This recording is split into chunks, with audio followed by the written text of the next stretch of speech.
everybody, it's April 17th and I'm up here on number 10 green, and we're clearing the snow off the green with our skid steer. There's still a pretty good layer of snow. It's about 1.5 feet, and we're trying to expedite the melting process. So what we're doing is we're taking that upper layer off and allowing the sun to get to the ice that's formed on the bottom of the green. Now you can see right here it's pretty thick. In some places, for example 17 green, we were seeing as much as 6 and 7 inches of ice. So what we're going to do is we've cleared off as much of the snow as we can, and then we're going to come back with sledgehammers and picks and try and break up the ice so that the sun can get in there and melt it.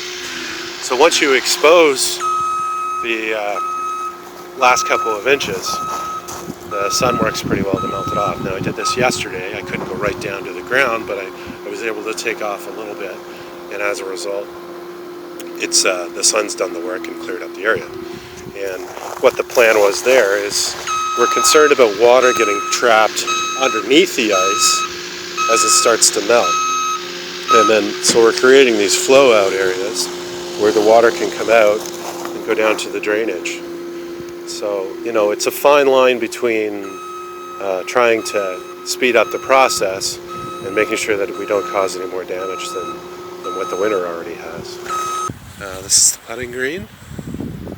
It's for the most part cleared off, so that's good. I'm just going to see if how much life is left out after that horrible winter we've had.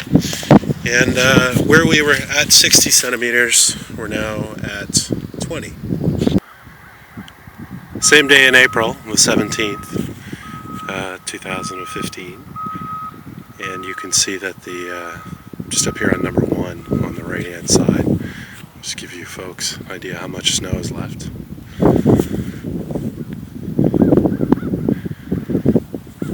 And I'm just making my way down to number 1, where Bill is currently cleaning the snow off the putting green. Shot of the drain on number 1 in the big pond on the left side, and there's still probably 6 to 8 inches, some places I'm sure a foot of ice on the pond, so that tells you how cold it's been for an April.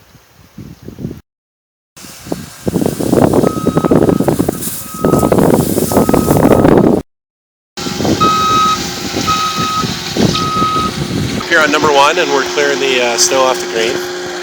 You can see that we've created quite a bit of snow piles on the side. That might be a problem a little later on when things warm up and the rest of the snow's gone, but the least of our concerns at this point. You can still see there's quite a bit of ice.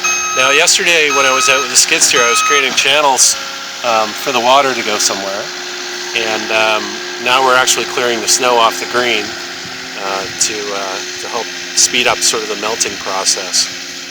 Yesterday here the ice wasn't quite as thick, so of course as soon as the sun got on it, I mean it was only 8 or 9 degrees yesterday, but as soon as the sun got on it, it melted the ice, and this doesn't look too bad. You can still see the pearls from when Kevin and I put the fertilizer on the green in mid-January to help melt down some of the ice that was there. And I think what that's done has made the ice kind of milky and not really solid, which helps to melt it. If there's air in the ice, the sun heats up the air and the ice melts that much quicker. Situations where it's black ice can be a real problem, as there's no air or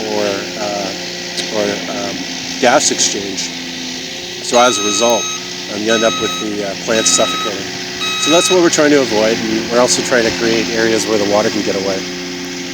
Part of the reason we use tarps with the green fleck in it is because that green fleck helps to melt the snow and drive up the temperatures in the green. I'm on the right-hand side of number 9 fairway, and I'm in behind the fairway traps, sort of the ones that are between 1 and 9. And I just saw this as I was coming through, and this is what's called pink snow mold. And it develops underneath snow when you've had a considerable amount of snow coverage.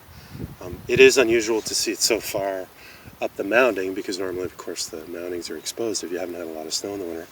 But if this is the indication of what untreated snow looks like halfway up the mounding, I'm assuming that as we get farther down the hill where the snow collects and sits for a longer period, there's going to be an increased pressure from what we see here. Now, this isn't devastating for the most part. It'll probably brush off, and we'll be able to. It'll grow itself out after a little while. It'll just take the right conditions to do so. But I would expect that a lot of people at home would see this on their lawn as well, because of course you aren't using the products to treat your lawn that we would be here. You can still see there's quite a bit of snow here as well. Yesterday I was out and plowed a center line through the snow, and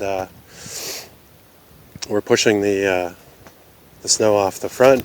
So again, we have a place for the water, somewhere to go. And then we came back and got some sledgehammers and broke up some of the ice. And you can see it's quite thick. That's probably 6 or 8 inches. But there's quite a bit of water underneath the ice. So what our goal is to eliminate the blockage of that water from getting out. So of course we've created these little channels where now the water can get away from the green. So I guess the question is probably, why don't we just push it off with a skid steer? And underneath the ground isn't frozen.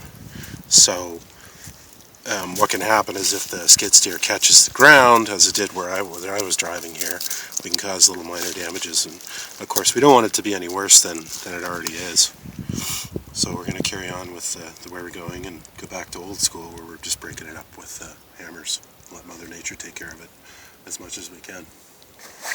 So that's our update for this week, and I'll continue to post updates as we go through the spring.